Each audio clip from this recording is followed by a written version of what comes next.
मोदी चोर है, जमाना जानता है। ललित मोदी चोर है, जमाना जानता है। और नरेंद्र मोदी देश के साथ गद्दारी कर रहा है, ये सारा संसार जानता है।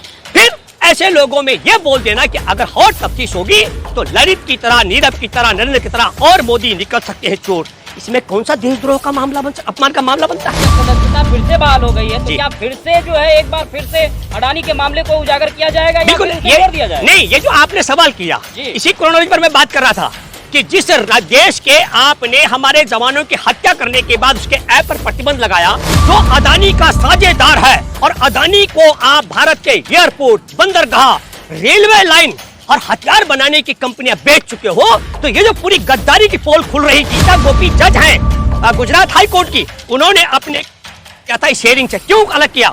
क्योंकि वहां इनके दबाव में फैसला देने के लिए तैयार नहीं रही, और जब तैयार नहीं थी तो उन्होंने अपने को अलग कर दिया था। और जो जज तैयार रहा उसका तो जग जाहिर है, वो उससे पहले इनके पेरोल पर जब मुख्यमंत्री थे गुजरात के, तब वो गुजरात सरकार का था, और जब केंद्र में मोदी की सरकार बनी तो लंबे समय तक वहाँ गुजरात के में हाई कोर्ट में केंद्र सरकार का वकील की हैसियत से वहां पर रहा है। नरेंद्र मोदी को मुख्यमंत्री कुर्सी कायम रखने के लिए हारेन पांडे की हत्या हुई, उसके पिता रोज चीख रहे हैं। हमारे देश में तड़ी पार रह चुके अमित शाह को बरी कराने के लिए जस्टिस लोया की हत्या हुई। हमारे देश में आजादी के 66 वर्ष बाद बने भूमि अधिग्रहण कानून बहुत अच्छा, किसान और खेतिहर मजदूरों के पक्ष में, उसको खत्म करने के लिए, उसको लागू करने की बात करने वाले गोपीनाथ मुंडे की हत्या कर दी गई। इनका ट्रैक रिकॉर्ड आप देखिए। राहुल गांधी को पहले 2019 में लोकसभा चुनाव में नामांकन से रोकने के लिए ये गुजरात में मुकदमा दर्ज कराया गया पूर्ण स्मृति के माध्यम से, फिर उसको रिजर्व रख दिया। फिर एक और बात आई, बोला साहब, जज साहब एक काम करो, हर सुनवाई पर राहुल गांधी को यहाँ बुलाओ। इसका मतलब क्या है कि राहुल गांधी की जान को खतरे में डालने का षड्यंत्र था। और जब कोर्ट ने यह बात खारिज कर दी तो पूर्णेश मोदी जाता है और गुजरात हाई कोर्ट से कहता है जज साहब इस मामले की सुनवाई पर रोक लगा दो। रावल जी, ये बताइए कि राहुल गांधी की सदस्यता बहाल हो गई है और अभी बीजेपी के तमाम लोग चुप हैं।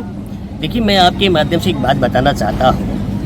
पहली बात तो मैं ये कहूँगा कि जिस दिन राहुल गांधी की सदस्यता छीनी गई थी, उस क्रोनोलॉजी के संदर्भ में मैंने बहुत दावे के साथ में कहा था कि जिस दिन सुप्रीम कोर्ट का दरवाजा राहुल गांधी खटखटाएंगे, उस दिन बाई इज्जत राहुल गांधी की संसदी बहाल होनी है और राहुल गांधी एक विजेता के रूप में संसद में जाएंगे। जी, मेरे जैसे साधारण सामाजिक कार्यकर्ता के जो मन में था, सुप्रीम कोर्ट में बैठे समझदार जजों ने भी वही सवाल किए। सवाल है कि क्या कारण है कि तुमने पूरे सदस्यता छीनने के लिए 2 वर्ष की पूरी सजा सुनाई? आप 1 साल 11 महीने की सजा सुना सकते थे। तो ये षड्यंत्र का एक हिस्सा था। और दूसरा षड्यंत्र, जब गुजरात हाई कोर्ट में राहुल गांधी ने अपील की तो उसमें आपने देखा 29 अप्रैल और 1 मई को सुनवाई को रिजर्व रखा गया था, और 7 जुलाई को 60 दिन से ज्यादा का समय लगाया गया। जब राहुल गांधी की सदस्यता छीननी थी तो 23 मार्च को अदालत का फैसला आया। जो सत्यापित आदेश की प्रति है वो हमारे देश के लोकसभा अध्यक्ष तक नहीं पहुंची थी, लेकिन 24 मार्च को आनंद फानन में उस आदेश की सूचना भर पर, ना तो वहां लोकसभा अध्यक्ष मौजूद थे ना मैं था, लेकिन लोकसभा अध्यक्ष ने किस आधार पर, मैं उसी पर आ रहा हूं। अब सवाल ये उठता है कि जब सदस्यता फिर से बहाल हो गई है तो क्या फिर से जो है एक बार फिर से अडानी के मामले को उजागर किया जाएगा या फिर उसे छोड़ दिया जाएगा? नहीं, ये जो आपने सवाल किया, इसी क्रोनोलॉजी पर मैं बात कर रहा था कि जिस देश के आपने हमारे जवानों की हत्या करने के बाद उसके ऐप पर प्रतिबंध लगाया, कुछ समय के लिए दिल्ली मेरठ रैपिड रेल का जो टनल का ठेका रद्द किया, उसी देश के चांग चुंग लिंग एक व्यक्ति है जो अडानी का साझेदार है, और अडानी को आप भारत के एयरपोर्ट, बंदरगाह, रेलवे लाइन और हथियार बनाने की कंपनियां बेच चुके हो, तो ये जो पूरी गद्दारी की पोल खुल रही थी राहुल गांधी, उससे हमारे देशवासियों का ध्यान भटका। मैं ये कहना चाहता हूं कि भाजपा इसलिए मौन है, इनको लग रहा था, आपको पता है गीता गोपी जज हैं गुजरात हाई कोर्ट की, उन्होंने अपने क्या था शेयरिंग से क्यों अलग किया? क्योंकि वहां इनके दबाव में फैसला देने के लिए तैयार नहीं रही, और जब तैयार नहीं थी तो उन्होंने अपने को अलग कर दिया था। और जो जज तैयार रहा उसका तो जग जाहिर है, वो उससे पहले इनके पेरोल पर जब मुख्यमंत्री थे गुजरात के, तब वो गुजरात सरकार का था, और जब केंद्र में मोदी की सरकार बनी तो लंबे समय तक वह गुजरात के में हाई कोर्ट में केंद्र सरकार का वकील की हैसियत से वहां पर रहा है। पर दुख और अफसोस की बात है, मैं यह कहना चाहता हूं, मुख्य न्यायाधीश को क्या करना चाहिए?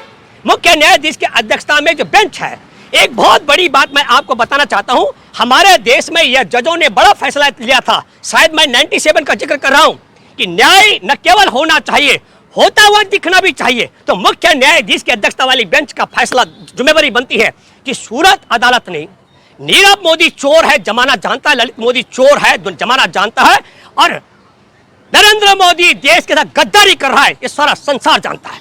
फिर ऐसे लोगों में यह बोल देना कि अगर और तफ्तीश होगी तो ललित की तरह, नीरव की तरह, नरेंद्र की तरह और मोदी निकल सकते हैं चोर, इसमें कौन सा देशद्रोह का मामला अपमान का मामला बनता है? और फिर पुरनेश का तो जिक्र भी नहीं था, और ये मामला कर्नाटक का था और मुकदमा सूरत में दर्ज हुआ, इसलिए भाजपाई बगले झांक रही है। एक बात मैं आपके माध्यम से कहना चाहता हूँ, पुरनेश मोदी को अमित शाह ने यह कहा था कि आपने पूरे मोदी समाज का मान रखा है। देखिए अमित शाह ने क्या बोला, अमित शाह का जब आप जिक्र करेंगे तो मैं, देखिए मेरा चेहरा भी चेंज हो गया। मैं आपके माध्यम से कहना चाहता हूं, इनका इतिहास, ट्रैक रिकॉर्ड देखिए। नरेंद्र मोदी को मुख्यमंत्री कुर्सी कायम रखने के लिए हारेन पांडे की हत्या हुई, उसके पिता रोज चीख रहे। हमारे देश में तड़ी पार रह चुके अमित शाह को बरी कराने के लिए जस्टिस लोया की हत्या हुई। हमारे देश में आजादी के 66 वर्ष बाद बने भूमि अधिग्रहण कानून बहुत अच्छा, किसान और खेती मजदूरों के पक्ष में, उसको खत्म करने के लिए, उसको लागू करने की बात करने वाले गोपीनाथ मुंडे की हत्या कर दी गई। इनका ट्रैक रिकॉर्ड आप देखिए। मैं आपको बताता हूं, राहुल गांधी को पहले 2019 में लोकसभा चुनाव में नामांकन से रोकने के लिए ये गुजरात में मुकदमा दर्ज कराया गया पुरनेश मोदी के माध्यम से, फिर इसको रिजर्व रख दिया। फिर एक और बात आई, बोला साहब, जज साहब एक काम करो, हर सुनवाई पर राहुल गांधी को यहां बुलाओ। इसका मतलब क्या है कि राहुल गांधी की जान को खतरे में डालने का षड्यंत्र था। और जब कोर्ट ने यह बात खारिज कर दी तो पुरनेश मोदी जाता है और गुजरात हाई कोर्ट से कहता है, जज साहब इस मामले की सुनवाई पर रोक लगा दो। जिस मुकदमे को दर्ज कराने के लिए तुम पुलिस के पास गए, अदालत का आदेश लाए, उसको तुमने कहा रोक लगा दो। और जैसे ही राहुल गांधी ने हिंडनबर्ग रिपोर्ट के खिलाफ संसद में आवाज उठाई, उसके तत्काल बाद पुरनेश जाता है हाईकोर्ट में, क्या कहता है, जज साहब वो वाला मुकदमा निकालना, और फटाफट आनंद फानन में। तब मैं कहना चाहता हूं कि ओम बिरला, आप अध्यक्ष है लोकसभा कुर्सी पर, सूरत का आदेश आपके पास पहुंचा बिजली की गति से, देखना रोचक होगा। शुक्रवार को 4 अगस्त का जो फैसला है वह सुप्रीम कोर्ट के, और मैं कहूं कि संसद के प्रांगण आपस में जुड़े हुए हैं दिल्ली में, यह फैसला कितनी देर में पहुंचता है। और सुप्रीम कोर्ट के आदेश के बाद देखना रोचक होगा कि सोमवार को राहुल गांधी अब संसद में प्रवेश कर रहे होंगे, ओम बिरला या उनका कोई गुर्गा रोकने का प्रयास करेगा या बाय इज्जत वह सिलेंडर करेंगे कि हमसे जो कुछ भी था। लेकिन एक अहम सवाल जो आपने कहा, बिल्कुल मैं मानता हूं, राहुल गांधी हिंडनबर्ग की रिपोर्ट और देश के साथ गद्दारी, अदानी की पूरी पोल खोल कर रहे थे। ये उन्होंने संसद में सवाल उठाने के लिए कहा था, मुझे लगता है कि वह चर्चा में वापस आनी चाहिए। लेकिन उससे पहले राहुल गांधी और भी कई मुद्दे पर सवाल उठाते हैं। राफेल के मुद्दे पर सवाल उठाया था, हिंडनबर्ग की रिपोर्ट पर सवाल उठाया था, लेकिन सवाल यह उठता है कि मणिपुर पर भी अभी सवाल उठ रहे हैं या मोदी से सवाल पूछे जा रहे हैं, लेकिन मोदी जी तो खामोश है। देखिए सवाल यह उठता है कि क्या एक बार फिर से संसद की जो सदस्यता बहाल हुई है राहुल गांधी की, संसद में उसी तेवर के साथ राहुल गांधी गरजेंगे? बिल्कुल बिल्कुल। राहुल गांधी ने पहले भी कहा है, मैं राहुल गांधी का प्रवक्ता नहीं, मैं तो दर्शक दीर्घा में हूँ, आंदोलन का व्यक्ति हूँ, लेकिन राहुल गांधी ने अपने इरादे बड़े साफ तौर पर बता दिए हैं। और जो आपने फिर बात, एक बड़ा सवाल किया मणिपुर का, मणिपुर में दुनिया की पहली सरकार है जिसकी राज्य सरकार ने पुलिस प्रशिक्षण केंद्र के तमाम हथियार, 7वीं 8वीं बटालियन के पूरे राइफल, लाइट मशीन गन और गोली बारूद मैतेई समुदाय को सौंप दी है।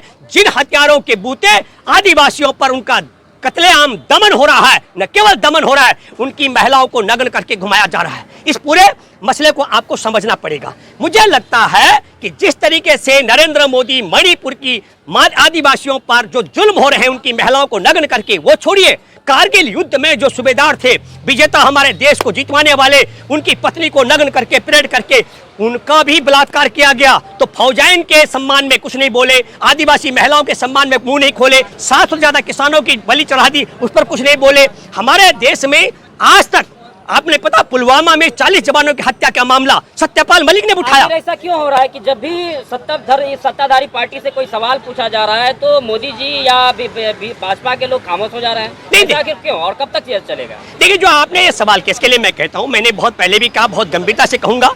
जैसे आपने देखा होगा मदारी का जमुरा होता है, जिस तरीके से जमुरा मदारी का होता है, ऐसे ही मैं बार बार सोचता हूँ, वो जमुरा कौन होगा, जिसको मदारी कौन होगा जिसका जमुरा नरेंद्र मोदी है। नरेंद्र मोदी ने हमारे देश की तरफ से प्रधानमंत्री की हैसियत से अमेरिका में बेटियों के निवेश पर बात करनी थी, इन्वेस्ट की बात करनी थी, वह बेटियों के इन्वेस्टिगेशन की बात कर बैठता है। हमारे देश के प्रधानमंत्री नरेंद्र मोदी को प्रजापिता ब्रह्मा कुमारी के कार्यक्रम में बेटियों के बचाओ और बेटी पढ़ाओ पर बोलना था, वहां बेटी बचाओ और बेटी पढ़ाओ बोल देते हैं। हमारे देश में प्रधानमंत्री अभी सीकर राजस्थान में वहां पर केंद्र सरकार के द्वारा आर्थिक पैकेज की बात करने के लिए बात करते हैं, वहां बोल पड़ते हैं। मैं माफी चाहते हुए शब्द कह रहा हूं, मैं आप सब देशवासियों से, मां बहनों से माफी चाहता हूं और सब बड़े बूढ़े बच्चों से, लेकिन मैं एक बेहुदे प्रधानमंत्री के शब्द कहता हूं। प्रधानमंत्री ने सर भरी सभा में क्या कहा?